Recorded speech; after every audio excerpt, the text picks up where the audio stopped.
लिखा था a composite wire, मतलब एक ऐसा वायर है जो दो मटेरियल। नहीं नहीं, वो तो और आसान था जो मैंने अभी छोड़ दिया, ठीक है, वो मैंने सॉल्व करके पीडीएफ में भेज भी दिया। पीडीएफ में पूरा सॉल्व करके रखा है मैंने उसे, ठीक है। तो वो आसान था वैसे भी, ठीक है। तो कह रहा है कि एक कंपोजिट वायर है जिसका यूनिफॉर्म डायमीटर कितना है, इतना भी रखा, तो रेडियस बोल दो, रेडियस कितनी होगी, 1.5 इंटू 10⁻³ मीटर है। मिलीमीटर है ना, तो मीटर होगा, ठीक है। कंसिस्टिंग ऑफ कॉपर, कॉपर से मिलकर बना हुआ है, और लेंथ कितनी है कॉपर की, अगर मैं बात करूं कॉपर की, तो कॉपर के बारे में बात करूं तो कॉपर की लेंथ कितनी है, 2.2 मीटर, है ना। और स्टील की लेंथ कितनी है, स्टील की जो लेंथ है वो है आपकी 1.6 मीटर, है ना। और उसके बाद stretch under the load bye, अच्छा, तो स्ट्रेच किया गया और उनके अंदर जो एक्सटेंशन आया, यानी change in length in steel plus change in length in copper, जब कह रहा दोनों जुड़े हुए हैं, और जब दोनों को खींचा, मतलब खींचा गया, ठीक है, तो कह रहा है कि उन दोनों के अंदर जो कुल लेंथ में चेंज आया वो कितना है, 0.7 मिलीमीटर, इतना चेंज आया दोनों का मिला करके, ठीक है। तो कह रहा है कैलकुलेट लोड, आपको क्या निकालना है, फोर्स निकालिए जिससे आप खींच रहे हो, ठीक है। और given that the young modulus of copper is, आपको इतना दे रखा, और यंग मॉडुलस ऑफ स्टील आपको इतना दे रखा। देखिए क्या, देखिए ऐसा डायग्राम आपको ध्यान रहना चाहिए कि ये डायग्राम है, इस डायग्राम में, ठीक है, वायर दो पार्ट से मिलकर बना हुआ है। पहला पार्ट जो वायर का है, ठीक है, वो है मान लीजिए कॉपर का, ये पार्ट कॉपर का है, ठीक है। और नीचे वाला पार्ट क्या है भी आपका स्टील का है, ठीक है, स्टील का है। स्टील का डायमेंशन दे रखे हैं, कॉपर का डायमेंशन रखे हैं, तो यहाँ पे बोल रहा है कि अगर मैं बात करूं, ये स्टील है, स्टील, और ये क्या है, कॉपर है, सब कुछ दे रखा है आपको इधर, ठीक है। अब कह रहा है कि इनको खींचा गया एक ही फोर्स है, फोर्स तो भैया एफ है, ठीक है। इनको खींचा गया है, तो दोनों के अंदर कुल जो लेंथ में चेंज आया वो इतना है, ठीक है। फिर आपको फोर्स निकालना, और मान लीजिए change in length in steel और change in length in copper आपको दोनों के अंदर निकालना है, ठीक है। चलो एक चीज देखते हो, चलो मैं बात करता हूँ केवल कॉपर की। तो आपको पता है यंग मॉडुलस ऑफ कॉपर किसके बराबर होगा, force, force length of copper, area of copper, और change in length of copper. कोई दिक्कत तो नहीं है, कोई दिक्कत तो नहीं है, ठीक है। अब हमने क्या कर दिया, इसकी वैल्यू क्या रखी है आपको बताइए, वाई, वाई कॉपर की वैल्यू कितनी रखी है, तो ये देख रहे हैं, ये देखा है ना, कॉपर की जो वैल्यू दे रखी है वो आपको इतनी दे रखी है ना। तो चलो इसकी वैल्यू रखते हैं, तो क्या होगा, 1.1 इंटू 10⁻11, फोर सेम है। लेंथ ऑफ कॉपर कितना दे रखा भैया, 2.2, ठीक है। एरिया ऑफ कॉपर क्या होगा, πr²। अच्छा, रेडियस दोनों की सेम है, तो आपको आर लिखने की आवश्यकता नहीं है, ठीक है। जो इसकी रेडियस होगी ना वही इसकी भी रेडियस, रेडियस में आप एरिया πr² लिख दीजिए, ठीक है, या ए ही लिख दीजिए, कोई दिक्कत नहीं है। इसका एरिया ए लिख दीजिए, बाद में कैंसिल हो जाएगा। और change in length in copper हमने कर लिया डेल्टा एल सी यू, ये होगी पहली इक्वेशन, कोई दिक्कत तो नहीं है, ठीक है। अब मैं बात करता हूं यंग मॉडुलस ऑफ स्टील की। तो यंग मॉडुलस ऑफ स्टील क्या होगा, फोर्स वही लग रहा है, length of steel, change area of steel, और change in length of steel, कोई दिक्कत तो नहीं है। चलो वैल्यूज रखते हैं, ठीक है। क्या आएगा, length young modulus of steel कितना रखा है, 2.2 इंटू 10⁻11, फोर्स ए लग रहा है, एफ लग रहा है, लेंथ कितनी है इसकी, 1.1.6, है ना। एरिया ए एज्यूम कर लिया, चेंज इन लेंथ क्या, डेल्टा एल एस है, ये होगी सेकंड इक्वेशन, ठीक है। ऑन डिवाइडिंग, ये आपकी गिवन है, ये क्या आपको गिवन है, इसको नहीं छेड़ रहा। On dividing, dividing first by second, अगर फर्स्ट और सेकंड पे डिवाइड करोगे तो 1.1 इंटू 10⁻11 डिवाइड बाय 2 इंटू 10⁻11 बराबर में, ये क्या होगा, एफ 2.2, और नीचे क्या आएगा, ए डेल्टा एल सी यू, बोलो हाँ। और जब नीचे वाला डिवाइड में आएगा तो उल्टा हो जाएगा, वो ये वाला जब डिवाइड में आएगा तो उल्टा हो जाएगा, वो ए डेल्टा एल एस अपॉन में F 1.6, कोई दिक्कत नहीं बेटा। ठीक है, हमने ये और ये काट दिए, फोर्स से फोर्स कट गया, एरिया से एरिया कट गया। ठीक है, एक 1.1 से ये गया तो 2 बाय बचा। ठीक है, और चलो आप ज्यादा मत काटो वरना 1/2 बचे यहाँ पे। ठीक है, और इधर बचेगा आपका डेल्टा एल एस अपॉन में 2 लगा दीजिए यहां पर, और 1.6 डेल्टा एल सी यू, कोई दिक्कत तो नहीं हुई। अब हम क्या करते, फिर काटा पीटी वाला खेल चालू करते, तो ये कैंसिल हो गया 0.8 और ये कैंसिल होगा 8 है ना, 0.4 है ना। तो आपकी इक्वेशन आएगी, ये इधर तो 1 बचा, डेल्टा एल एस अपॉन में delta 0.4 delta L C U. तो डेल्टा एल एस क्या होगा, 0.4 डेल्टा एल सी यू होगी आपकी। ये थी आपकी सेकंड, ये थी आपकी थर्ड इक्वेशन, और इसको मान लीजिए क्या है आपकी फोर्थ इक्वेशन। ठीक है, अब हमें देखिए जो वैल्यू आ रखी है डेल्टा एल एस की वैल्यू है यहां पर रख देनी है। ठीक है, तो on solving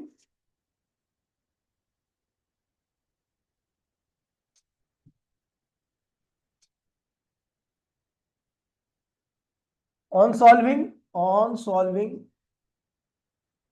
second and third, जब आप सेकंड और थर्ड को सॉल्व करोगे तो आपको डेल्टा एल एस पता लग जाएगा और डेल्टा सी यू पता लग जाएगा नहीं लग जाएगा। अब जब ये पता लग गया तो आपको एफ निकालना है। क्या निकालना है, तो भैया किसी भी एक इक्वेशन, चाहे पहली इक्वेशन को ले लो चाहे आप दूसरी इक्वेशन को ले लो, दोनों में वैल्यूज को डालोगे आपका आंसर आएगा। कैसे, देखिए ये तो गिवन है, बोला हाँ ये पता ही है। एरिया क्या होगा, पाई आर स्क्वायर, रेडियस आपको दे ही रखी है, डेल्टा एल सी यू आपने वहां से निकाल लिया। ठीक है, वैल्यू जैसे डालोगे आपका क्या आएगा, फोर्स आ जाएगा। इस तरीके से आप इसको सॉल्व कर लोगे और आपका आंसर आ जाएगा। काफी अच्छा क्वेश्चन है, और आपको बता दूं एनसीईआरटी का सबसे खास क्वेश्चन में से इस चैप्टर का। ठीक है, काफी बार आ रखा है। आगे बढ़ते हैं भैया, इस चैप्टर में सबसे मेन टॉपिक है वो यही है, ये है stress strain curve, stress strain graph. मैंने आपको पहले बता रखा है कि स्ट्रेस स्ट्रेन ग्राफ का जो स्लोप होता है वो देता है आपको मॉडुलस ऑफ इलास्टिसिटी। याद है नहीं याद है, जिस मटेरियल का मॉडुलस ऑफ इलास्टिसिटी जितना ज्यादा होता है वो मटेरियल उतना ही क्या होता है भैया, इलास्टिक होता है, वो अपनी शेप को उतनी अच्छी से रिगेन कर पाता है, उसकी मजबूती भी क्या होती है, ज्यादा होती है। ठीक है भैया, चलो तो भैया उसी आधार पर हमने ग्राफ बनाया स्ट्रेस और स्ट्रेन के बीच में। ये है आपका स्ट्रेस और ये है आपका स्ट्रेन। किया क्या हमने, हमने लिया एक वायर, ठीक है, ये वायर लिया ऐसे करके, और यहां पर लोड लगा दिया, लोड, और ये लोड कैसा है, वेरिएबल है। ठीक है, और यहां पर हमने लगा दिया स्केल,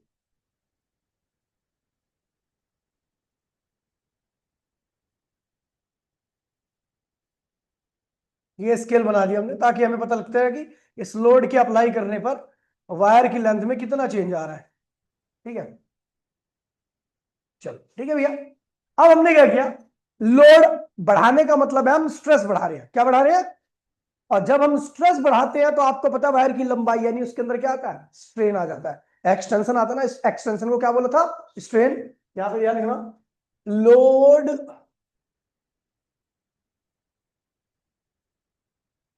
लोड का मीनिंग होगा स्ट्रेस, ठीक है, और एक्सटेंशन का मीनिंग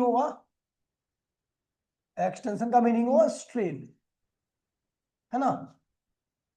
तो जैसे जैसे मैं इसके ऊपर लोड बढ़ाते जा रहा हूं तो इस वायर के अंदर, ये जो वायर है आपका, इसके अंदर एक्सटेंशन क्या हो रहा है, बढ़ते जा रहा है। अगर हम इलास्टिक लिमिट के अंदर है, अगर हम, तो जैसे ही मैं लोड को हटाऊंगा वायर फिर से अपनी शेप पे क्या होगा, वापस चले जाएगा। यानी लोड जीरो, एक्सटेंशन जीरो, बस जीरो। जैसे ही लोड हटाऊंगा, स्ट्रेस हटाऊंगा, वैसे ही एक्सटेंशन भी क्या होगा, वैनिश हो जाएगा। बात समझी नहीं, मैंने और लोड बढ़ाया, एक्सटेंशन और आया, लोड बढ़ाने का मतलब स्ट्रेस बढ़ा रहा हूं, एक्सटेंशन आने का मतलब स्ट्रेन आ रहा है, मैंने और लोड बढ़ाया, तो आप देख रहे हो उसी हिसाब से क्या हुआ है, एक्सटेंशन यानी स्ट्रेन भी क्या हो गया, बढ़ गया। मैं फिर वायर को अनलोड करूंगा, अगर मैं अभी भी इलास्टिक लिमिट के अंदर हूं तो वायर फिर से अपनी शेप को क्या करेगा, रीगेन कर लेगा। ऐसे ही मैं अलग अलग कंडीशन में अलग अलग सिचुएशन में करता जाता हूं, ठीक है। बहुत सारे लोड अप्लाई करता हूं, मैं देखता हूं एक्सटेंशन कैसा आ रहा है और ये परफॉर्म कर जाता हूं। फिर हम इतना ज्यादा लोड अप्लाई कर देते हैं कि जो पहले एक्सटेंशन जो थी लोड के प्रोपोर्शनल थी, यानी स्ट्रेस जो था जो कि स्ट्रेन के प्रोपोर्शनल था, अब ये मामला क्या होगा, प्रोपोर्शनल समझते हो, ग्राफ स्ट्रेट लाइन आएगा, ठीक है। अच्छा ये मैं ग्राफ, दो ग्राफ बना रहा हूं, ये एक्स है ये वाई है, सॉरी एक्स है ये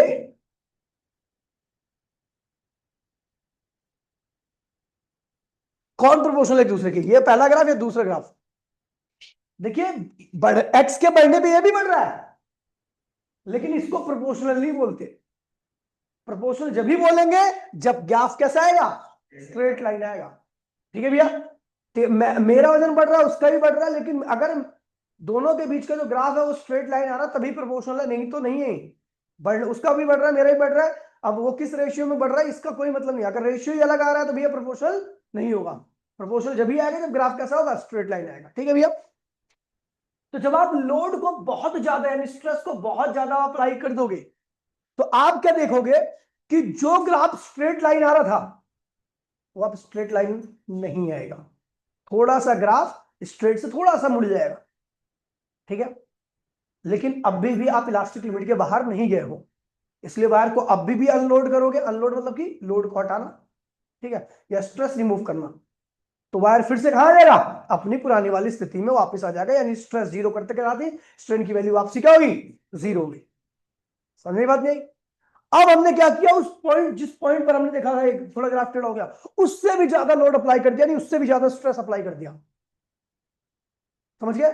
अब हमें दिखा भैया कि ग्राफ तो बिल्कुल ही कतई जो थोड़ा टेढ़ा था ये अलग ही वे में चलने लगा। अगर मैं अब वायर को अनलोड करता हूं तो मैं देखता हूं कि भैया अब वायर के अंदर थोड़ा सा चेंज मिलेगा, स्ट्रेस हटा दोगे लेकिन इस बार स्ट्रेन जीरो नहीं होगा, कुछ ना कुछ स्ट्रेन आ जाएगा, कोई ना कोई वैल्यू होगी। यहां पे लिखा हुआ है वो वैल्यू क्या होती है, लेस देन 1%। मतलब अगर आपने 100 मीटर का वायर लिया है तो अगर आप इलास्टिक लिमिट के बाहर का स्ट्रेस अप्लाई करने लगे तो उसकी लेंथ में अब 100 मीटर नहीं रहेगी, 100 मीटर से कुछ क्या होगी, बढ़ जाएगी, ठीक है, थोड़ी सी बढ़ेगी। अब जितने भी बार आप लोड को इंक्रीज करोगे उस वैल्यू के बाद से आप देखोगे नया नया स्ट्रेन क्या होगा, ऐड अप हो जाएगा, वायर लगातार क्या होगा, आपके लोड हटाने पर भी क्या होगा, लंबाई हो रहेगा, उसकी लंबाई हर बार क्या होगी, बढ़ती रहेगी। ऐसे ही आप रिपीट करते जाओ और आप देखोगे एक ऐसा पॉइंट आएगा जहां पर वायर इतना पतला हो चुका है कि अगर थोड़ा भी लोड अप्लाई कर दोगे तो अब क्या होगा, लोड की भी वैल्यू कम होगी, वायर क्या होगा, टूट जाएगा, ठीक है। यही ग्राफ इन सारी चीजों को बता रहा है, ठीक है। चलो देखते हैं भैया यहां तक क्या होना चाहिए आपके हिसाब से, इलास्टिक लिमिट के अंदर है, स्ट्रेस स्ट्रेन के क्या होगा, डायरेक्टली होगा, बिल्कुल सही बात है, ठीक है भैया। और हर पॉइंट पर अगर मान लो आपने यहां तक का स्ट्रेस अप्लाई किया यानी लोड अप्लाई किया, उसके बाद जैसे आपने वायर को अनलोड किया तो दोबारा से आप देख रहे हो क्या हो रहा है, इसी पाथ को ट्रैक करता हुआ ओ पे आ जाएगा, यानी स्ट्रेस भी जीरो स्ट्रेन भी जीरो। आप ए पर पहुंचे, ठीक है भैया, ए पर पहुंचे आपने अनलोड किया वायर को, फिर दोबारा से ओ पर आ गया, स्ट्रेस जीरो स्ट्रेन जीरो। आप ए के ऊपर गए तो अब ये प्रोपोर्शनैलिटी लिमिट नहीं है, प्रोपोर्शनल नहीं है, क्योंकि ग्राफ कैसा हो चुका है, टेढ़ा हो गया, कर्व हो गया, ए से बी के बीच में देखो लाइन टेढ़ी हो चुकी है। अब ए स्ट्रेस स्ट्रेन के डायरेक्टली बढ़ तो रहे दोनों साथ में, लेकिन अब स्ट्रेस स्ट्रेन के डायरेक्टली नहीं है, लेकिन हमने वायर को अभी भी अनलोड किया तो वायर दोबारा से ओ पे आ गया, स्ट्रेस जीरो स्ट्रेन जीरो। इसका मतलब अभी भी आप इलास्टिक लिमिट के अंदर हो, हाँ प्रोपोर्शनैलिटी नहीं रही, ठीक है। अब बी के बाद सी पर आप पहुंचे, आपने वायर को अनलोड भी किया, ठीक है भैया, स्ट्रेस जीरो कर दिया, लेकिन इस बार वायर ओ पर नहीं आया, कहां पर आ गया, ई पर। ई पर आने का मतलब है कि भैया स्ट्रेस तो जीरो कर दिया आपने लेकिन स्ट्रेन को जीरो नहीं कर पाए, और स्ट्रेन कितना आ गया, ये आ गया, ये भैया। अब आप हर बार ऐसा करते जा रहे हो, आप हर देख रहे हो, ये कहते हैं plastic range, plastic behaviour, plastic behaviour मतलब चेंज आ रहा है, लगातार क्या आ रहा है, प्लास्टिक बिहेवियर का मतलब होता है लगातार चेंज आ रहा है। अब आप कुछ भी स्ट्रेस अप्लाई करोगे आपको नया नया चेंज, नया नया स्ट्रेस बढ़ता जाएगा, बढ़ता जाएगा, बढ़ता जाएगा। आप इतना ज्यादा स्ट्रेस अप्लाई कर दोगे कि अब अगर आप स्ट्रेस भी कम कर रहे हो, देखो कम हो गया ना स्ट्रेस, ग्राफ नीचे आ गया। यानी अगर आप स्ट्रेस कम भी कर रहे हो कि वायर इतना पतला हो चुका है, इतना ज्यादा स्ट्रेंड हो चुका है, इतना खिंच चुका है कि भैया क्या होगा, थोड़ा कम स्ट्रेस भी क्या करेगा उसको, जो जिसपे पहले नहीं टूट रहा था, अब उस पर भी क्या होगा, टूट जाएगा। इसको हम क्या कहते हैं भैया, फ्रैक्चर पॉइंट। क्या कहते हैं इसे?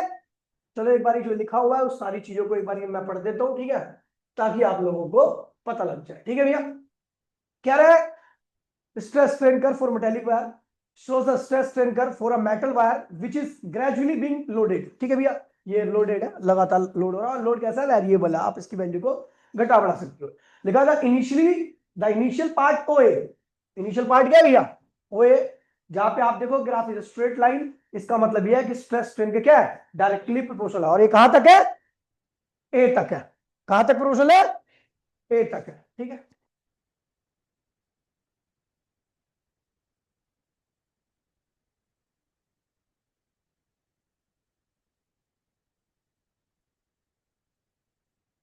ठीक है, एंड पॉइंट ए। ठीक है, हुक्स लॉ इज ओबे, क्योंकि आपको पता है स्ट्रेस स्ट्रेन का अगर डायरेक्टली है तो इसका मतलब हुक क्या हो, कौन सा लॉ ओबे हो रहा है, हुक्स लॉ ओबे हो रहा है। ठीक है भैया, the point A is called proportionality limit, क्योंकि इसके बाद प्रोपोर्शनलिटी क्या हो चुकी है, खत्म हो चुकी है, ए तक ही प्रोपोर्शनलिटी है।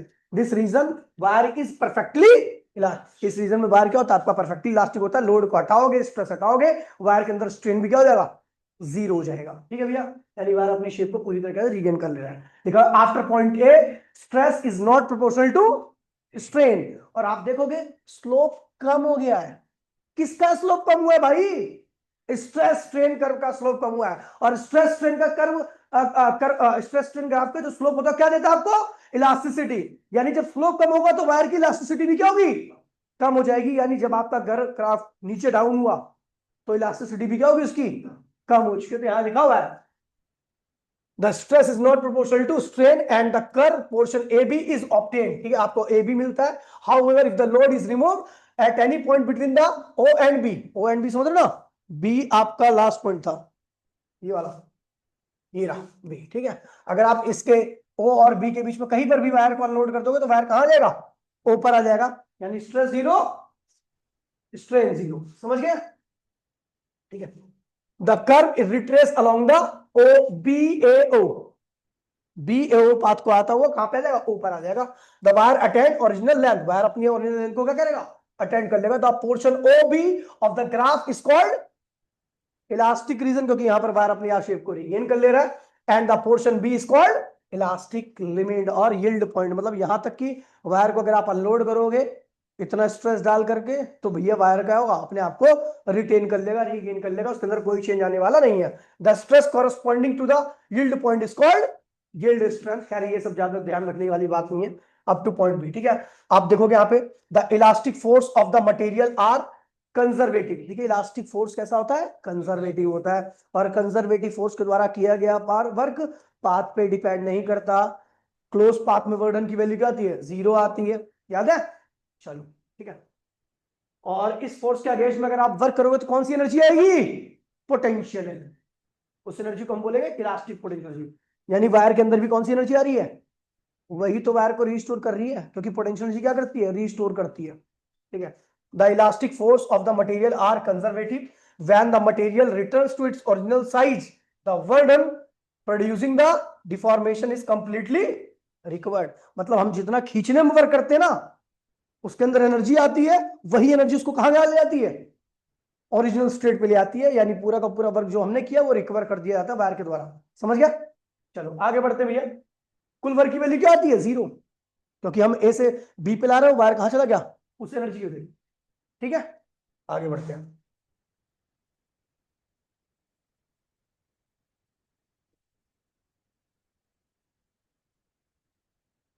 अब जाते हैं हम बी पॉइंट के बाद, क्योंकि हमारे अंदर चूल है, ये वायर जब तक टूटेगा नहीं तब तक हम रुकेंगे नहीं। बियॉन्ड पॉइंट बी आप देखोगे स्ट्रेन इंक्रीजेस, स्ट्रेन ज्यादा बढ़ने लगा। आप स्ट्रेस उतना अप्लाई नहीं कर रहे हो, लोड उतना अप्लाई नहीं कर रहे हो, लेकिन स्ट्रेन अब ज्यादा आने लगा। जब स्ट्रेन ज्यादा आता है यानी परपेंडिकुलर का स्ट्रेन क्या था, बेस था, और स्ट्रेस क्या था, परपेंडिकुलर कम हो जाता है और बेस ज्यादा होता है। टेन की वैल्यू क्या होती है, कम हो जाती है। टेन की वैल्यू कम का मतलब स्लोप भी कम, और स्लोप कम तो इलास्टिसिटी कम, बॉडी अपने आप को रिगेन नहीं कर पाएगी अच्छे से। ठीक है भैया, यहाँ पे लिखा हुआ है beyond the point B strain increase more rapidly than stress. B point के बाद आप देखोगे स्ट्रेन स्ट्रेस से ज्यादा इंक्रीज करेगा, यानी इलास्टिसिटी क्या हो चुकी है, कम हो चुकी है। ठीक है, इसका मतलब यहाँ पे क्या हुआ है, इलास्टिसिटी डिक्रीज हो चुकी है। ठीक है भैया, if the load is removed at any point, ठीक है, बी कहीं सी पॉइंट पर अगर आप पहुंच गए और अगर आप बी सी के बीच में किसी पॉइंट पर आप वायर को अनलोड करते हो तो वायर अब स्ट्रेस जीरो होने पर भी स्ट्रेन को जीरो नहीं कर सकता। ठीक है भैया, क्या लिखा हुआ है, if the load removed at any point C the wire does not come back to, trace अलग नया पाथ करता है और कहां जाकर रुकता है, ई पर। ठीक है भैया, even reducing the stress, stress को कम कर दोगे, जीरो कर दोगे फिर भी। ठीक है भैया, आप देखोगे कितना स्ट्रेन आ गया, ओई के बराबर। कितना स्ट्रेन आ गया, ओई के बराबर, ये ना ओई, ये स्ट्रेन आ गया, समझिए। ओई is left in the wire, wire के अंदर है। इस स्ट्रेन को हम क्या कहते हैं, परमानेंट सेट। ठीक है भैया, और हम देखेंगे the fact that the stress strain curve is not retrace the reversing strain is called elastic hysteresis. ये इलास्टिक हिस्टेरेसिस याद करने वाला बहुत ज्यादा वर्ड नहीं है। ठीक है, ध्यान रखना, क्योंकि नई नया अब आपको नया नया स्ट्रेन मिलता जाएगा। थोड़ा भी लोड अप्लाई करोगे उस लिमिट के बाद तो आप देखोगे आपको नया नया स्ट्रेन आता ही जाएगा। ठीक है, अब देखिए, अब यहाँ पे अब खत्म हो रहा है वाला पार्ट। ठीक है, क्या कह रहा है, if the load is increase beyond the C, C के पार भी आप चले गए तो आप देखोगे there is large increase in strain, बहुत ज्यादा स्ट्रेन इंक्रीज होना चालू होगा। यानी स्ट्रेन बहुत ज्यादा इंक्रीज चालू होगा तो इलास्टिसिटी बहुत कम हो जाएगी। अब वायर अपनी स्टेट को रिगेन नहीं कर पाएगा। ठीक है भैया, strain the length of the wire at this region is क्या होगा, कॉन्स्ट्रिक्शन। कॉन्स्ट्रिक्शन मतलब समझते हो, जब किसी चीज को बहुत ज्यादा खींचते हो ना तो आप देखते हो उसमें कुछ वीक पॉइंट पे कुछ ऐसे दरारें से आने लगती है, उसी को हम कॉन्स्ट्रिक्शन कहते हैं। एल्युमिनियम का तार लेना, उसको खींचते आना खींचते आना, खींच लो सकते हो उसको, एल्युमिनियम के तार को जब आप बहुत ज्यादा खींच लोगे तो उसमें आप देखोगे कि कहीं ऐसे फटने फटने लगता है कहीं पे। ठीक है, तो उसी को हम क्या कहते हैं, कॉन्स्ट्रिक्शन कहते हैं। ठीक है भैया, ठीक है, और neck and rested developed at the few portion along the length. ठीक है, and the wire ultimate breaks at point D. कौन सा पॉइंट है, फ्रैक्चर पॉइंट या ब्रेकिंग पॉइंट कहते हैं। ठीक है, और वहां पर जो स्ट्रेस होता है उसे ब्रेकिंग स्ट्रेस कहते हैं। क्या कहते हैं, या अल्टीमेट स्ट्रेस भी कहते हैं। क्या कहते हैं, मैक्सिमम स्ट्रेस। ठीक है, ठीक है, called fracture point in the region between the B and D, the length of the wire goes increasing even without the any addition of load। अगर आप कोई और लोड नहीं रखोगे, वही लोड रहने दोगे ना, कोई नया लोड नहीं अप्लाई करोगे, फिर भी क्या होगा, उसकी वायर की लंबाई लगातार क्या होगी, बढ़ती ही चली जाएगी, क्योंकि अब वो टूटने वाला है। देखा होगा आपने, चिंगम देखा है, शुरू में जब चिंगम मोटा रहता तो नहीं होता, थोड़ा और खींचो फिर भी आपको लोड अप्लाई करना पड़ रहा है। जब चिंगम इतना पतला आता है ना तो फिर अगर आप अपनी वजन से क्या होगा, लंबाई खींचने लगती है और एट लास्ट क्या होता है, पन्नी चलाइए कभी, पन्नी चलाइए, पन्नी चलाना और देखना जब वो पन्नी के मोटे पास में रहती है तो बड़ी स्लोली होता है। जैसी बड़ी पन्नी, जो बूंद होती है ना, पन्नी की जो बूंद होती है, जो क्या कहते हैं उसे, जो भी कहते हैं। ठीक है, जब वो दूर होती है तो उसकी लंबाई लगातार क्या होती है, अपने आप बढ़ने लगती है, क्योंकि वो पतला हो चुका है, उसमें जान नहीं बची है। ठीक है, बिल्कुल वही वायर के साथ भी होता है। ठीक है, ठीक है, this region is called plastic region, क्योंकि यहाँ पे एडिशनल स्ट्रेन आता रहेगा। ठीक है भैया, वायर अपनी स्टेट को कभी रिगेन नहीं, इसे क्या कहते हैं भैया, प्लास्टिक, क्योंकि आप हमें लोड अप्लाई नहीं करना पड़ रहा, वो खुद ही अपने वजन से क्या हो रहा है भैया, उसी। ठीक है, और plastic deformation, the stress corresponding to breaking point is called ultimate strength या अल्टीमेट स्ट्रेस कहते हैं। ठीक है भैया, और ऑफ मटेरियल। ठीक है भैया, किसी भी वायर की स्ट्रेंथ आपको यहीं से पता लगती है, कोई वायर कितना ताकतवर है वो उसके अल्टीमेट स्ट्रेंथ पे डिपेंड करता है। ठीक है, समझ गए, चलो खत्म हो गया। अब आते भैया, एक बार जरा एक बार देख लेते हैं इसको, क्योंकि लंबा पॉइंट है ये। ठीक है, और आपको पूरा हर पॉइंट याद चाहिए। ओ से ए के बीच में क्या होता है, क्या है ओ से ए की क्वालिटी, क्या है, खासियत क्या है, ओ से ए के बीच में स्लो भी हो रहा है, स्ट्रेस स्ट्रेन के क्या डायरेक्टली है, इन परफेक्टली इलास्टिक है इस रीजन में, इस इन इसके बीच में कहीं पर भी आप वायर को अनलोड कर दो तो वायर अपनी शेप को क्या करेगा, रीगेन कर लेगा। ठीक है भैया, ठीक है, और इस केस में आपका स्लोप भी ज्यादा आएगा। ठीक है, ये ध्यान रखना। ठीक है, जैसे आप बी से ए से बी की बात कर रहे हो तो ए से बी में क्या होगा, आप देखोगे स्ट्रेन ज्यादा बढ़ रहा है, स्ट्रेस कम बढ़ रहा है, यानी स्लोप क्या हो गया, कम हो गया, इलास्टिसिटी कम हो गई। लेकिन अभी भी आप इलास्टिक लिमिट के अंदर हो तो वायर को ए से बी में या ओ से बी के बीच में कहीं पर भी वायर को अनलोड करो तो वायर अपनी शेप को क्या करेगा, रीगेन कर लेगा, ठीक है भैया। और बी पॉइंट को हम क्या कहते हैं भैया, इलास्टिक लिमिट कहते हैं, और ए पॉइंट को हम प्रोपोर्शनैलिटी लिमिट कहते हैं, ठीक है भैया। जैसे बी पॉइंट के बाद आप सी पॉइंट की तरफ जाओगे और इतना स्ट्रेस अप्लाई कर दोगे तो आप देखोगे कि वायर की लंबाई बढ़ गई है, स्ट्रेन ज्यादा बढ़ने लगा है एज कंपेयर टू स्ट्रेस, यानी इलास्टिसिटी कम हो चुकी है, वायर अपनी शेप को रिगेन नहीं कर पा रहा है। इवन आप स्ट्रेस को भी जीरो कर दोगे तो स्ट्रेन जीरो नहीं हो पाएगा। अगर मान लीजिए आपने 100 मीटर का वायर लिया तो करीबन उसकी नई लेंथ क्या हो जाएगी, 101 मीटर के आसपास हो जाएगी, ठीक है भैया। अब उसके अंदर स्ट्रेन आना चालू हो जाएगा। सी पॉइंट के बाद भी अगर आप स्ट्रेस अप्लाई करते जा रहे हो तो भैया आप देखोगे कि भैया वायर लगातार क्या हो रहा है, बढ़ने लगा है, ठीक है भैया, बढ़ने लगा है। और बढ़ने लगा तो भैया इसका मतलब स्ट्रेन बहुत ज्यादा बढ़ रहा है, स्ट्रेस बहुत ज्यादा कम हो गया। इसका मतलब क्या हो गया भैया, आप उतना स्ट्रेस नहीं लगा रहे लेकिन स्ट्रेन ज्यादा आ रहा है। इसका मतलब स्लोप क्या हो चुका है ग्राफ का, बहुत कम हो चुका है, इलास्टिसिटी बहुत कम हो चुकी है। अब वायर उस काम का नहीं रह गया कि वो अपने आप को रिगेन कर ले। डी पॉइंट के बाद ये वो स्ट्रेस आ जाता है, वो कंडीशन आती है जिसके बाद आप एडिशनल लोड भी अप्लाई नहीं करते, फिर भी वायर क्या होता है भैया, लगातार फैलने लगता है। इसे प्लास्टिक रेंज कहते हैं, इसमें नई नई चीजें प्लास्टिक फ्लो भी कहते हैं।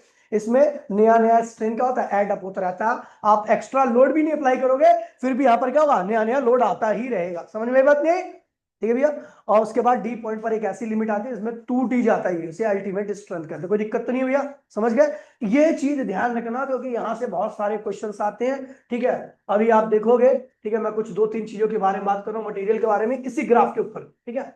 पहला डक्टाइल मटेरियल, सुना होगा आपने डक्टाइल क्या होता है, जिसको पीट पीट के चद्दर बना दी जाए।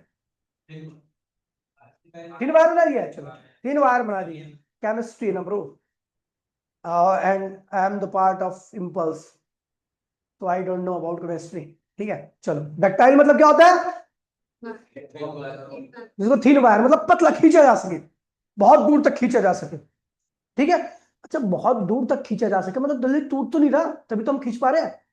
यानी पहली बात तो वो इलास्टिक ना हो, अगर इलास्टिक होगा तो हम खींच नहीं सकते ना, वो अपनी शेप को बार बार रिगेन कर लेगा, ठीक है।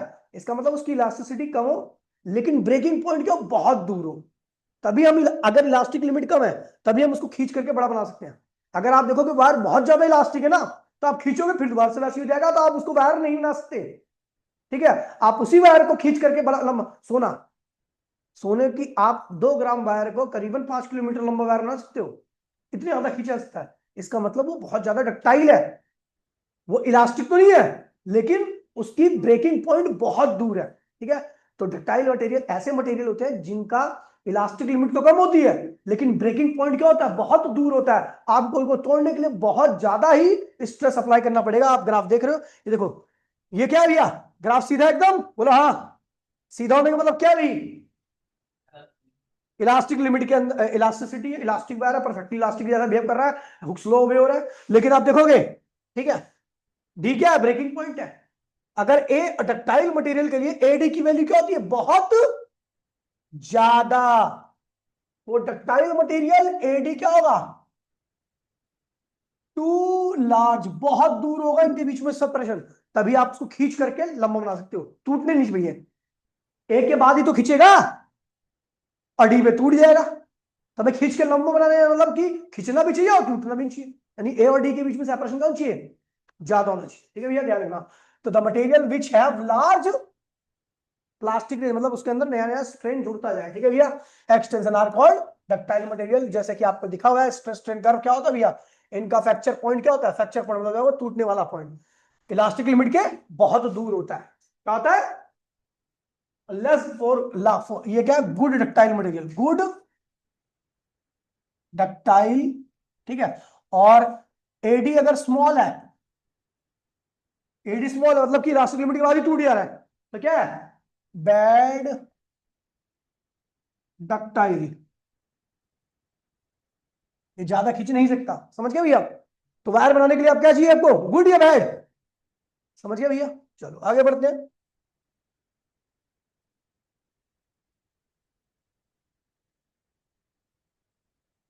हार गए,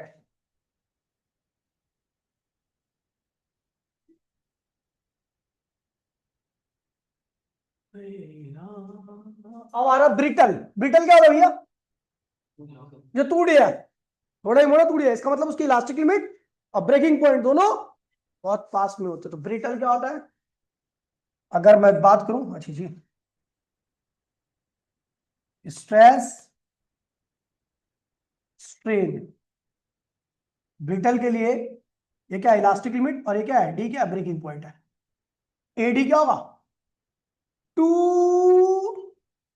स्मॉल फॉर ब्रिटल, मतलब टूट रहा है भैया इसको, ठीक है।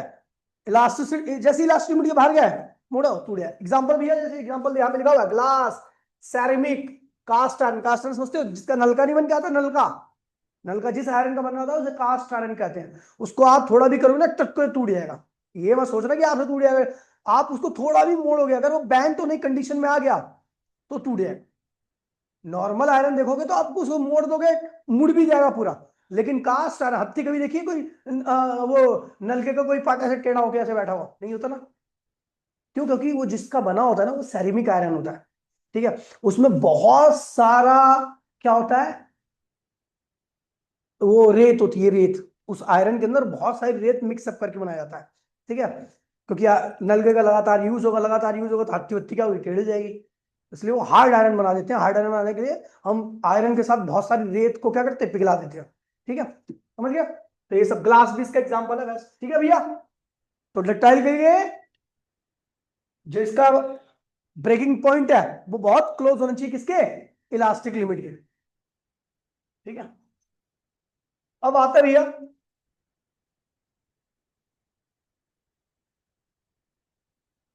आपने मेलिएबल मेटेरियल सुना है, जिसको पीट पीट के शीट बना दिया जाए, तो इसके भी क्या खासियत होनी चाहिए, इसके भी टूटना नहीं चाहिए, इसको फैलना चाहिए, यानी इसका ब्रेकिंग पॉइंट जो होना चाहिए ना, वो इलास्टिक लिमिट से काफी दूर होना चाहिए, तो फैलाना है। अब टूट ही जाएगा तो भैया उसको तो कुछ बना ही नहीं सकते ना, तो ध्यान रखना, where the solid is compressed, ठीक है, उस स्टेज तक कंप्रेस कर दिया जाता है, ठीक है, जिस स्टेज पे वो अपने आप को रिगेन ना कर पाए, ठीक है भैया, समझ गए, अपने आप को रिगेन ना कर पाए, इसकी इलास्टिक लिमिट। और यहाँ पे वही लिखा हुआ बिल्कुल सेम, जैसे बिल्कुल आपने पीछे पढ़ा था किसके बारे में, डक्टाइल के बारे में, ठीक है।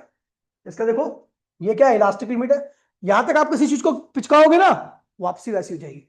लेकिन जब इसके बाद आओगे ना, तो वापसी यहाँ पे नहीं आएगी। यहां तक क्या करेगा, क्रशिंग पॉइंट, मतलब अब यहां तक ले आ दो तो क्या होगी, सॉरी, ये इलास्टिक लिमिट है, यहां पे भी अपनी शेप को रिगेन कर लेगा, यहां पे भी अपनी शेप को रिगेन कर लेगा, यहां पर अपनी शेप को रिगेन, उसके बाद आप बहुत ज्यादा पिचका सकते हो उसको, समझ गए, पतली पतली चद्दर बना सकते हो। डक्टाइल में भी आप गोल्ड का एग्जांपल लिख सकते हो, और इसमें भी क्या कर सकते हो, गोल्ड का एग्जांपल। पता है कैसे, रदरफोर्ड एक्सपेरिमेंट याद है आपको, उसमें क्या किया था, गोल्ड की शीट ली थी और उसको करीबन 9 एटम जितना मोटा बना दिया था, पीट पीट करके, ठीक है। तो ये ध्यान रखना, मैलिएबल मटेरियल है। आगे बढ़ते भैया, एक होता है भैया इलास्टोमर, क्या आता है, इलास्टोमर। इलास्टोमर एक ऐसा मटेरियल है जो हुक्स लॉ को ओबे ही नहीं करता, मतलब उसका स्ट्रेस स्ट्रेन के डायरेक्टली नहीं आता, हुक्स लॉ को बिल्कुल फॉलो नहीं करता, ठीक है भैया। तो लिखा हुआ है the material which can be elastically stretch, मतलब आप खींच तो सकते हो और अपनी शेप को रिगेन भी कर लेंगे, लेकिन इनके अंदर का जो स्ट्रेस रहेगा वो स्ट्रेन के डायरेक्टली नहीं होगा, ठीक है। स्ट्रेस अलग बढ़ाओगे, स्ट्रेन अलग तरीके से बढ़ेगा, कोई इनमें फिक्स रिलेशन नहीं होता कि दोनों एक साथ एक जैसा बढ़े, नहीं, ठीक है, वो अलग अलग तरीके से बढ़ेगा अलग अलग सिचुएशन में। इसका बेस्ट एग्जांपल है रबड़, आपके अंदर जो नसें हैं, आर्टरीज, वेन्स वगैरह, ये सब इसके एग्जांपल है, ठीक है भैया। इसे कहते हैं इलास्टोमर। ये हुक्स लॉ को बिल्कुल फॉलो नहीं करते, क्योंकि इनका स्ट्रेस स्ट्रेन के डायरेक्टली नहीं होता। वही तो हुक्स लॉ को फॉलो करता है ना, जिनका स्ट्रेस स्ट्रेन के डायरेक्टली होता है, ठीक है भैया। तो लिखा है material which can be elastically stressed to a large value of strain is called elastomer. अच्छा हाँ, इनका ध्यान रखना, इनकी इलास्टिक लिमिट बहुत ज्यादा होती है। आप रबड़ को खींचो, उसकी लेंथ से काफी ज्यादा भी खींच दोगे ना, फिर भी अपनी शेप को क्या करेगी, रीगेन कर लेती है, इनकी इलास्टिक लिमिट काफी ज्यादा है। लेकिन उनका ब्रेकिंग पॉइंट बहुत पास में होता है, क्योंकि रबड़ को अगर आप उसकी इलास्टिक लिमिट तक खींचते जाओ तो टूट जाती है तुरंत की तुरंत, है ना। कैसे पता लगा है, क्योंकि आप कितना भी खींचोगे रबड़ को, वो शेप को रिगेन कर लेगी, लेकिन थोड़ा और उससे ज्यादा खींच दो ना, टूट ही जाती है। उसका इलास्टिक लिमिट और उसका ब्रेकिंग पॉइंट बहुत क्लोज है, तो ध्यान रखना। ये है इसकी इलास्टिक लिमिट, किससे लिखा था इलास्टिक लिमिट को, ए से, बी से, बी से, और एक है डी। तो इलास्टोमर के लिए क्या होता है, टू स्मॉल। इलास्टिक लिमिट क्या होती है इसकी, elastic limit, elastic limit to large, strain is not, sorry, stress is not directly proportional to strain. Hooke's law को फॉलो, लॉ को फॉलो नहीं करता। समझिए भैया, ये कुछ पॉइंट है जो आपको ध्यान रखना है इलास्टोमर के बारे में, ठीक है भैया। नीचे लिखा एग्जांपल, एग्जांपल आपको पता है ये कौन से है भैया? Does not obey the Hooke's law, और क्या है? इलास्टिक टिश्यूज, एरोटा, एरोटा वही समझ गए ना, ठीक है। रबड़ वगैरह, रबड़ लिख देना बहुत, ठीक है, समझ गया। अब यहां पर एक टेबल दे रखी है जिसमें आपको अलग अलग मटेरियल का यंग मॉडुलस दिया हुआ है, ठीक है ना, याद नहीं करना, याद ही आपको दिया हो क्वेश्चन में, ठीक है। ये अलग अलग मटेरियल का यंग मॉडुलस है, तीन दो तीन का याद कर लेना जिसके क्वेश्चन ज्यादा आते हैं, कई बार नहीं दिया था। एल्यूमिनियम हो गया, कॉपर हो गया और स्टील हो गया, इनके बारे में बहुत ज्यादा बात किया गया। अच्छा, जिसका यंग मॉडुलस जितना ज्यादा होगा वो उतने ज्यादा क्या होगा, उतने ज्यादा इलास्टिक होगा, उसका स्ट्रेस स्ट्रेन कर्व का स्लोप भी क्या होगा, बहुत ज्यादा होगा, ठीक है, समझ गया। तो अलग अलग पर्पस के लिए, किस पर्पस के लिए क्या चाहिए, आप यहां से आप पहचान सकते हो कि भैया अगर जल्दी तोड़ना है तो उसकी इलास्टिक लिमिट क्या होनी चाहिए, कम होनी चाहिए, ब्रेकिंग पॉइंट इलास्टिक लिमिट के बहुत क्लोज में होना चाहिए, आपको तोड़ने ही नहीं आना है, ठीक है। टूटने नहीं देना, तो भैया ध्यान रखना, यहाँ पे नीचे लिखा हुआ है कि the above table shows that the metal have large young modulus, such material क्या होगा भैया, आपको तोड़ने के लिए ज्यादा फोर्स चाहिए, जिनका यंग मॉडुलस क्या है, ज्यादा है, उनको फैलाने के लिए ज्यादा फोर्स चाहिए, समझ गया।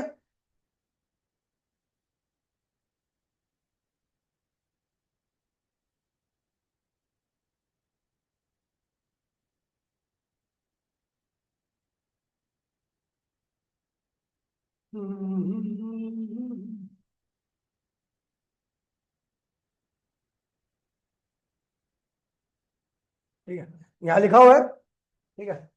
The above table shows that the metal have large young modulus. Such metal require large force to produce small change in length. थोड़ी भी लेंथ चेंज करनी है तो उनके लिए आपको ज्यादा फोर्स की रिक्वायरमेंट पड़ रही है, जिनका यंग मॉडुलस ज्यादा है, और जिनका कम होगा उनके अंदर चेंज करने के लिए आपको कम फोर्स की रिक्वायरमेंट होगी। दे हैव हाई इलास्टिक, उन वो ऐसे मटेरियल क्या होते हैं, ज्यादा होते हैं। The steel is more elastic than the copper, brass, aluminium. इसका मतलब स्टील के अंदर अगर आपको कुछ भी चेंज लाना तो उसके लिए उन सबके मुकाबले बहुत अधिक फोर्स लगाना पड़ेगा। ब्रिज वगैरह क्या कभी आपने एल्युमिनियम के, कॉपर के देखे हैं क्या? नहीं देखे। एल्युमिनियम तो बहुत ज्यादा मिलती है हमारे अर्थ में, क्रस्ट में सबसे ज्यादा एल्युमिनियम ही है, तो हर ब्रिज को एल्युमिनियम से बनाओ ना। नहीं बनाते भैया, क्योंकि उसके अंदर चेंज जल्दी आ जाता है, चार पांच गाड़ी जाएंगी वो टेढ़ा हो जाएगा, क्या फायदा, ठीक है भैया। तो इसीलिए हम स्टील का बनाते हैं जिसको अंदर चेंज लाने के लिए बहुत बार बहुत ज्यादा फोर्स लगाना पड़ता है, ठीक है भैया, समझ गए। चलो, ठीक है, यहाँ पे लिखा हुआ है on other hand like would bone concrete glass have small young moulders. Concrete देखा आपने, कंक्रीट को थोड़ा भी दबाओगे ना, थोड़ा भी मतलब बहुत ज्यादा फोर्स से दबाओगे टूट जाता है, इसका मतलब वो इलास्टिक नहीं है, वो अपनी शेप को रीगेन रीगेन कर लेता तो भैया क्या होता, इलास्टिक ही होता ना, फिर वो टूटता ही नहीं, ठीक है। अब हम करने वाले हैं बल्क मॉडुलस, बल्क मॉडुलस, ठीक है। बल्क मॉडुलस की जब भी बात की जाएगी तो bulk modulus valid for solid, liquid और गैस, ये तीनों के लिए ही वैलिड रहता है, तीनों ही मटेरियल के लिए वैलिड रहता है, ठीक है। क्योंकि आप वॉल्यूम के चेंज की बात करते हैं बल्क मॉडुलस में। यंग मॉडुलस में हमने क्या किया था, लेंथ के अंदर चेंज की, लेंथ के अंदर, लेकिन बल्क मॉडुलस में हम क्या करेंगे, वॉल्यूम के अंदर चेंज, ठीक है। तो हमने क्या किया, हमने लिया एक स्पीयर, ठीक है भैया, इसके ऊपर चारों ओर से फोर्स लगा दिया, ठीक है, फोर्स लगा दिया। एफ क्या है, टोटल फोर्स, टोटल फोर्स। ए क्या है, टोटल सरफेस एरिया, ठीक है। जब आपने चारों ओर से फोर्स लगा दिया, इसका वॉल्यूम क्या था, वी। अब चारों ओर से जब फोर्स लग जाएगा तो इसका वॉल्यूम क्या लगा, वी माइनस डेल्टा वी। बाहर से फोर्स लगाओगे तो कम होगा, अंदर से फोर्स लगाओगे तो वॉल्यूम क्या होगा, बढ़ जाएगा। खैर हमने बाहर से फोर्स लगाना है, ठीक है, ठीक है। नया वॉल्यूम क्या होगा, इतना आ गया। तो चेंज इन, तो यहाँ पे वॉल्यूमेट्रिक स्ट्रेन कितना होगा, वॉल्यूमेट्रिक स्ट्रेन कितना आएगा भैया, माइनस डेल्टा वी अपॉन में वी। बस चेंज इन वॉल्यूम कल मैंने बताया था ना, स्ट्रेन कितने टाइप के होते हैं, तो उसी में आपने बताया वॉल्यूमेट्रिक स्ट्रेन। वॉल्यूमेट्रिक स्ट्रेन क्या होगा, चेंज इन वॉल्यूम वन में माइनस क्यों लगाया, क्योंकि वॉल्यूम कम हुआ है, ठीक है। इस माइनस का मतलब है नेगेटिव साइन, मतलब वॉल्यूम डिक्रीज हुआ है, ठीक है भैया। अच्छा, नॉर्मल स्ट्रेस या कंप्रेशनल स्ट्रेस भी कह सकते हो, नॉर्मल लिख दो कोई दिक्कत नहीं है। नॉर्मल स्ट्रेस कितना है भैया, फोर्स अपॉन में एरिया। तो by Hooke's, by Hooke's, Hooke's क्या कहते हैं, एफ अपॉन में A is directly to delta V upon में वी, ठीक है। इस प्रोपोर्शनलिटी साइन को हटाने के लिए हम एक कांस्टेंट का इस्तेमाल कर रहे हैं, एफ ए इक्वल्स टू में B minus delta V upon में वी, ठीक है। इसको आप सॉल्व करोगे तो बी क्या है भैया, बी को बोलते हैं bulk modulus of elasticity, bulk modulus of elasticity. अब ये क्या बताता है, तो भैया इसे अभी आपको पता लग जाएगा किसका ज्यादा होता है किसका कम होता है, ये भी आपको पता लग जाएगा। तो आपका बल्क बी की वैल्यू क्या आएगी, एफ वी अपॉन में ए डेल्टा वी, माइनस यहां पे लगा देना, ठीक है। उसके बाद फॉर्मूले में हम यूज नहीं करने वाले, ठीक है। माइनस क्या कर रहा है कि वॉल्यूम डिक्रीज हुआ है। अच्छा, हम देख रहे हैं क्या कि बल्क मॉडुलस जो है वो डेल्टा वी के क्या आ रहा है, इनवर्सली आ रहा है। क्या आ रहा है, यानी जिसके वॉल्यूम में ज्यादा चेंज होगा उसका बल्क मॉडुलस क्या होगा, कम होगा, और जिसके वॉल्यूम में कम चेंज होगा उसका बल्क मॉडुलस क्या होगा, ज्यादा होगा। किसके वॉल्यूम के अंदर ज्यादा चेंज कर सकते हो, सॉलिड, लिक्विड या गैस। आप सबसे ज्यादा किसका वॉल्यूम चेंज कर सकते हो, सॉलिड, लिक्विड या गैस का, अबे गैस का।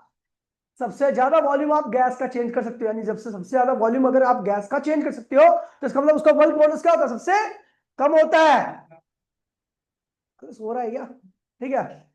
और सॉलिड का वॉल्यूम सबसे कम चेंज किया जा सकता है, तो उसका बल्क मॉडुलस सबसे ज्यादा होगा, ठीक है भैया, ये ध्यान रखना। By observation for a given force, for a given force या स्ट्रेस, गिवन स्ट्रेस। आप देखोगे change in volume of solid, gas सबसे ज्यादा आएगा किससे, change in volume of liquid, change in volume of solids. सबसे ज्यादा किसके वॉल्यूम में चेंज आएगा, और सबसे कम। So bulk modulus of gas is less than bulk modulus of liquid, less than bulk modulus of solid. यानी सबसे ज्यादा बल्क मॉडुलस किसका होता है भैया, और सबसे कम इसका होता है गैस का, ठीक है। अच्छा, एक इसी में एक चीज और पढ़ोगे आप, कंप्रेसिबिलिटी। क्या पढ़ोगे, कंप्रेसिबिलिटी, कंप्रेसिबिलिटी। अब कंप्रेसिबिलिटी नाम से ही समझ में आ रहा है कि जो ज्यादा कंप्रेस हो। कंप्रेसिबिलिटी मतलब the ability of compress, compress होने की एबिलिटी को, एबिलिटी को हम कंप्रेसिबिलिटी बिलिटी कहते हैं, ठीक है भैया। कंप्रेस होने की एबिलिटी को हम क्या कहते हैं भैया, कंप्रेसिबिलिटी कहते हैं। कोई दिक्कत तो नहीं है। सबसे ज्यादा कंप्रेस कौन होता है, अच्छा गैस सबसे ज्यादा कंप्रेस, यानी उसकी कंप्रेसिबिलिटी सबसे उल्टा चल रहा है, यानी बल्क मॉडुलस किसका ज्यादा होता है, जो सबसे कम कंप्रेस हो। बल्क मॉडुलस जिसका ज्यादा होगा सबसे कम कंप्रेस होगा ना। सबसे देखिए, जिसका वॉल्यूम ज्यादा चेंज होगा वो ज्यादा कंप्रेस है। सबसे ज्यादा कौन कंप्रेस हो रहा है, सबसे जिसका वॉल्यूम सबसे कम चेंज होगा उसकी समझ गया, वो सबसे कम कंप्रेस होगा, यानी उसकी कंप्रेसिबिलिटी भी क्या होगी, कम होगी। तो हम कह सकते हैं, और it is the reciprocal of, it is the reciprocal प्रोकल of bulk modulus of elasticity, क्योंकि बल्क मॉडुलस का उल्टा हो गया भैया। तो हम कह सकते हैं भैया कंप्रेसिबिलिटी जो होती है बल्क मॉडुलस का क्या होती है, उल्टा होती है। क्या होती है? तो भैया यहां से आपका इसमें ऊपर कई बार जेई में भी क्वेश्चन पूछे जाते हैं। क्या है कि के इक्वल्स टू में क्या था बल्क मॉडुलस पीछे, एफ वी अपॉन में ए डेल्टा वी, ये ना। तो इसका क्या होगा, क्या होगा, एफ बी नीचे आ जाएगा, ऊपर क्या होगा, ए डेल्टा वी। यानी कंप्रेसिबिलिटी क्या होगा, चेंज इन वॉल्यूम का क्या होगा, डायरेक्टली आएगा। Change in volume of gas क्या होता है, सबसे ज्यादा होता है, ठीक है। चेंज इन लिक्विड, और सबसे कम किसके अंदर आता है, सॉलिड के अंदर। सो कंप्रेसिबिलिटी ऑफ गैस ज्यादा होती है कंप्रेसिबिलिटी ऑफ लिक्विड से, और लिक्विड की कंप्रेसिबिलिटी किससे ज्यादा होती है, सॉलिड से। ठीक है भैया, ये ध्यान रखना, ठीक है। अभी कोई दिक्कत तो नहीं है, ठीक है। तो ये ध्यान रखना, ये किसके ऊपर वैलिड होता है, हमें वॉल्यूम का चेंज करना, तो वॉल्यूम का चेंज तो कुछ ना कुछ सॉलिड का भी चेंज होता है, तो इस तीनों के ऊपर वैलिड है, ठीक है। सबसे ज्यादा बल्क मॉडुलस किसका होता है, जिसका वॉल्यूम सबसे कम चेंज होता है, समझ गए। और सबसे कम बल्क मॉडुलस किसका होता है, जिसका वॉल्यूम सबसे, समझ गए भैया, ध्यान रखना। चलो करते हैं कुछ क्वेश्चंस के ऊपर।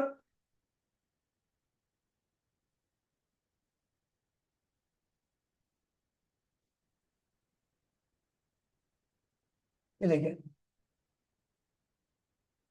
ठीक है, क्या कह रहा है भैया, कह रहा the present the pressure of medium is change from इतना से लेके इतना पास्कल, मतलब इतना चेंज कर दिया मैंने, यहां से लेके, देखिए एक होता है टू और एक होता है बाय। तो टू का मतलब क्या होता है पता आपको, इस प्रेशर से ये प्रेशर कर दिया गया, यानी इनिशियल और फाइनल दे रखा आपको, ठीक है। And the change in volume is 10%। Volume के अंदर कितना चेंज आया है, अच्छा वॉल्यूम के अंदर चेंज कैसे निकालते हैं, चेंज इन वॉल्यूम अपॉन में ओरिजिनल गुणे में 100, ठीक है भैया, ये हो गया। तो कीपिंग टेम्परेचर कांस्टेंट, आपका टेम्परेचर क्या है भैया, कांस्टेंट है। Find the bulk modulus of medium, IIT 2005 का क्वेश्चन है ये, ठीक है। आसान क्वेश्चन है, आईआईटी नाम पे मत जाना, ठीक है। अब आईआईटी लिख दिया होगा तो हो सकता है कि कई बच्चों का काम ही दिमागी काम करना बंद हो गया कि भैया मेरे से नहीं हो पाएगा, लेकिन बहुत आसान क्वेश्चन है, देखिए कैसे हुआ, ठीक है। अपने को पता है कि भैया प्रेशर आपने यहां से यहां पे कर दिया, यानी आपका प्रेशर का चेंज, ठीक है, चेंज फ्रॉम इतना, ठीक है। तो ये हो गया आपका प्रेशर, प्रेशर कितना कर दिया, 1.6, इसे लोगे आप, ठीक है। जो आप प्रेशर अप्लाई कर रहे हो 1.165 इंटू 10 पावर 5 पास्कल। आपको कन्वर्ट करने की आवश्यकता नहीं है, क्योंकि pascal is the SI unit of pressure, ठीक है। और वॉल्यूम के अंदर चेंज यानी डेल्टा वी अपॉन में वी गुणे में 100, इसकी वैल्यू कितनी रखी है, 10%। तो डेल्टा वी अपॉन में वी की वैल्यू कितनी होगी, 10/100, ठीक है। तो अपने को पता भी है बल्क मॉडुलस, अभी मैंने पीछे क्या बताया था आपको, स्ट्रेस अपॉन में, स्ट्रेस अपॉन में स्ट्रेन था, माइनस भी लगा रखा था, मत लगाओ कोई दिक्कत नहीं है, ठीक है, मत लगा रहे हो, ठीक है। तो ये क्या हो गया, फोर्स अपॉन में एरिया क्या होता है, प्रेशर भी होता है, ठीक है। और ये हो गया डेल्टा वी अपॉन में वी, प्रेशर कितना रखा भैया, 1.6 गुणे में 10 की पावर 5, डेल्टा वी अपॉन में वी की वैल्यू क्या है, 10/में, कर लोगे भैया, आ गया आंसर, ठीक है। अब आईआईटी का क्वेश्चन था, ठीक है। ऐसे ही आते हैं क्वेश्चन, ज्यादा हार्ड नहीं होते, बस थोड़ा सा आपको पता होना चाहिए चीजों के बारे में। अगला क्वेश्चन देखिए, एनसीईआरटी का ये क्या कह रहा है, अच्छा एक आपने प्रेशर का फॉर्मूला जानते हो, प्रेशर फोर्स अपॉन में, अगर मैं बात करूं ना फोर्स की, जब मैं बात करता हूं किसी भी चीज, प्रेशर जो पानी की वजह से लगता है, अच्छा पानी का प्रेशर किसी चीज पे क्यों लगता है, उसके वेट की वजह से, किसकी वजह से, तो फोर्स, यहां पर फोर्स क्या होगा, वेट होगा अपॉन में एरिया। वेट क्या होता है, एम इंटू में जी, कोई दिक्कत तो नहीं है। एम क्या होता है, मास, मास क्या होता है, वॉल्यूम इंटू में डेंसिटी, जी, अपॉन में। वॉल्यूम क्या होता है, एरिया इंटू में हाइट, वॉल्यूम क्या होता है। तो आप देखोगे एक प्रेशर का फॉर्मूला आने आ रहा है, शायद आपने केमिस्ट्री में इसको यूज भी कर रखा होगा, एच रो जी, एच रो जी। एच मतलब हाइट ऑफ लिक्विड, कॉलम जो आपके ऊपर जितने हाइट तक लिक्विड है, रो मतलब लिक्विड की डेंसिटी, और जी मतलब उस प्लेनेट पर जी की वैल्यू कितनी है। तो यहां से आप प्रेशर की वैल्यू निकाल सकते हो। समझ गए भैया? चलो, तो कह रहा था average depth of Indian ocean is about 3000 metre. आपको हाइट रखी है 3000 metre. Fractional compression delta V upon V की वैल्यू आपको निकालनी है। क्या निकालना है? डेल्टा वी अपॉन में वी निकालना है। ठीक है भैया? कह रहा है कि बल्क मॉडुलस कितना देखा पानी का? 2.2 इंटू 10 पावर 9 न्यूटन पर मीटर स्क्वायर। कैसे करेंगे भाई, कोई बताएगा मुझे? कुछ भी नहीं है। देखिए, बल्क मॉडुलस क्या होता है? प्रेशर अपॉन में या फोर्स अपॉन में, जो भी रखा होगा उस हिसाब से लिख लेना अपना। ठीक है? अपॉन में डेल्टा वी अपॉन में, यही तो निकालना है। इसको धर लिया, इसको धर लिया, तो डेल्टा वी अपॉन में वी क्या होगा? प्रेशर कितना भैया? एच रो जी से आ जाएगा, बोला हाँ। अब बल्क मॉडल आपको रखा है 2 पॉइंट, अब हाइट कितनी है? 3000, है ना? डेंसिटी पानी की कितनी होती है? 10 की पावर 3 किलोग्राम पर मीटर क्यूब, यानी 1000 किलोग्राम पर मीटर क्यूब। यानी 1 मीटर क्यूब लोगे ना तो उसमें 1000 किलो पानी रहेगा, तो पानी की डेंसिटी भी 10 की पावर 3। जी की वैल्यू क्या होती है? 10, और 2.2 इंटू 10 पावर 9। हो गया आंसर, आ जाएगा भैया? बोलो हाँ। चलो, खत्म हो गया। आखिरी क्वेश्चन है।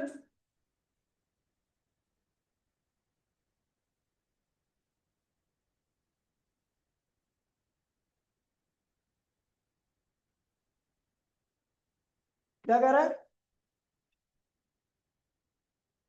जीत गए, हार गए इंडिया वाले। चल रोहित ने मार दी रहा। क्या कह रहा था? Spare contract in volume by 0.1, मतलब समझे कि चेंज इन वॉल्यूम कितना है भैया उसका? कितना है? 0.01%। ठीक है? तो डेल्टा वी अपॉन में वी की वैल्यू कितनी होगी? 100। ये हो गया। अच्छा, कितनी डेप्थ है? 1000 metre. Find the bulk modulus, आपको बल्क मॉडुलस निकालना है। ठीक है? कह रहा है डेंसिटी ऑफ सी वाटर कितनी है? वही 10 की पावर 3 लिख दो, केजी पर मीटर क्यूब। डेंसिटी का मतलब समझते हो कि 1 मीटर क्यूब का इतना मास होगा। सबसे ज्यादा डेंसिटी पता है किसकी? मैं इस वक्त नॉन मटेरियल में मरकरी की। पानी जैसे 1 मीटर क्यूब में, पानी के 1 मीटर क्यूब कोई भी मटेरियल हो उसको पूरा भर दोगे तो आपको पानी का वजन 1000 किलो मिलेगा। कितना मिलेगा? लेकिन इसी को अगर मरकरी से भर दोगे तो वो मिलेगा 13600 किलो। मतलब पानी से 13.6 गुना ज्यादा भारी होता है। ठीक है? यानी इतना बड़ा मरकरी ले लो और इतना बड़ा पानी का वो ले लो, तो आपको बता दूं कि वो स्लैब जो होगा मरकरी वाला, वो पानी वाले स्लैब से क्या होगा? 13.6 टाइम्स क्या होगा? ज्यादा होगा। ठीक है भैया? तो अपने को ये निकालना है। चलो भैया निकालते हैं, सॉल्यूशन करते हैं। सॉल्यूशन, बल्क मॉडुलस क्या होता है बेटा? प्रेशर अपॉन में, चलो आप समझ गए, डेल्टा वी अपॉन में भी। अपने को निकालना है ये सब कुछ दे रखा। प्रेशर कितना भैया? एच रो डेल्टा वी अपॉन में वी। तो ये एच रो जी कितना है? 10 की पावर 3। रो, रो कितना है? 10 की पावर 3। जी कितना है? 10 ले लो। और डेल्टा वी अपॉन वी की वैल्यू कितनी रखे? 0.101 अपॉन में 1000। सॉल्व कर लोगे भैया, आ गया बल्क मॉडुलस आ गया। ठीक है, बल्क मॉडुलस खत्म हो गया। अब हमें करना है इस चैप्टर में शेयरिंग मॉडुलस, मतलब 2 क्लास का और चैप्टर रह गया। एनसीईआरटी के सारे क्वेश्चन मैं अभी आपको भेज दूंगा। ठीक है? ये सारे क्वेश्चन आपको करके लाने हैं, साथ साथ में एनसीईआरटी निपटाते जाओ, क्योंकि फिर ये इस बार का सिलेबस बहुत सारा रहेगा ना कराने के लिए। पहली बुक रहेगी, साथ साथ में दूसरी बुक तो है ही आपको पूरी की पूरी आनी है। ठीक है? तो भैया आज के लिए इतना ही, मिलते हैं अगली क्लास में। टाटा बाय बाय, जय हिंद, जय भारत। कॉपी कर लेना भैया।